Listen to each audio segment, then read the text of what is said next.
It's Helicraze here. I just wanted to give a quick overview of Vbar 5.2. There seems to be, I don't know, a lack of information really that so people have difficulty in just sort of fine-tuning things.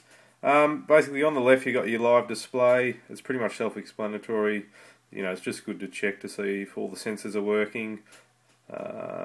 Here we have the battery voltage current and minimum. Now if you have a non-sat version Vbar, this function does not work, so you know, that's a handy thing. And this also just shows you vibe levels if you're plugging after a flight.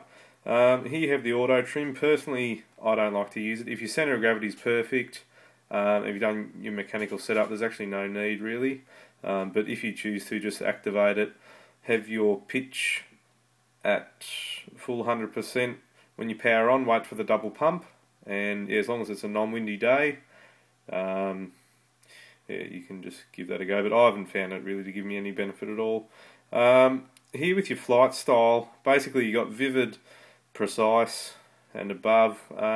Vivid basically just it overshoots your stick input. I mean, personally, I like more precise, around 100.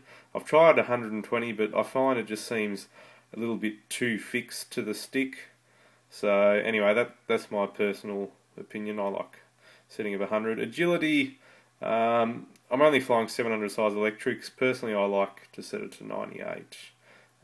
Gyro gain, it really depends on your model and your servos.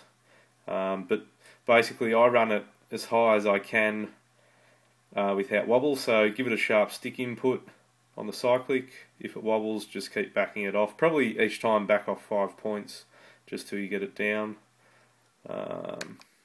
Here you have RC deadband. Default's 2. I like to set mine to 6.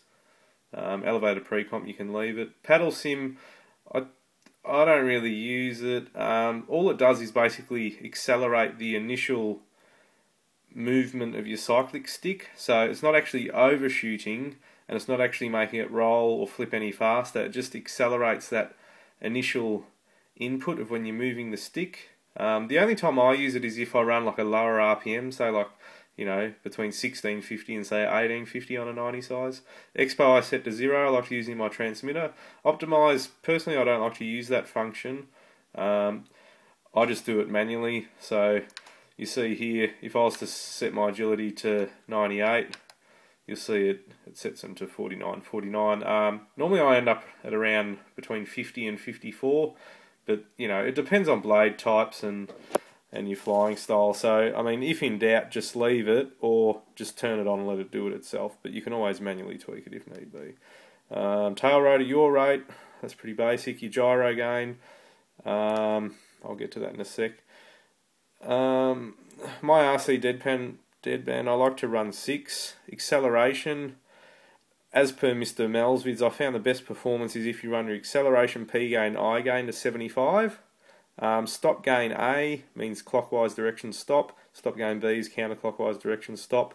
Normally, for some reason, I end up with, say, 30 on the stop gain A and maybe 5 on the stop gain B. Expo I set to 0, setting the transmitter. Optimize again. Personally, I don't use it. I don't even manually tweak it because I find that depending on whether it's windy or not windy and all that, it just tends to affect the stops and it's not very consistent. Cyclic, pre-comp and collective. At the moment I'm running 20 on collective and 11 on the cyclic on the TDR. It's a bit funny because with the drive governor it's very, very aggressive, and you'll notice that it sort of overcorrects and it's sort of, you know, the governor's fighting with the pre-comp and the, you know, the V-bar's trying to do its thing with the pre-comp. So sometimes you might actually think you're going in the right direction, but you're not. You might actually have to lower it. And the cyclic is really setting for in flips. So make sure your tail's not wandering out during aileron rolls or elevator flips. Yeah, and back to the collective. I actually found a value of 20 seems to work well for me. I tried 22, and I used 22 for ages, but doing aileron TikToks really fast is actually causing the tail to shake. As soon as I dropped that back to 20, beautiful. It was just, the tail's really nice and solid. And gyro gain, I mean, on the TDR, if I run my acceleration P&I to 75, I find that in conjunction with Radix 110mm blades, I'm actually down to 60 on the gain. That's with 1950 RPM. So if I had 105 Radix on it, I would probably be another 10-15 points higher. But yeah, I mean, I prefer Radix. I think that they're more often well balanced out of the packet compared to, say, Edge blades. Yeah. Anyway, any questions, just post them on my YouTube channel and I'll respond.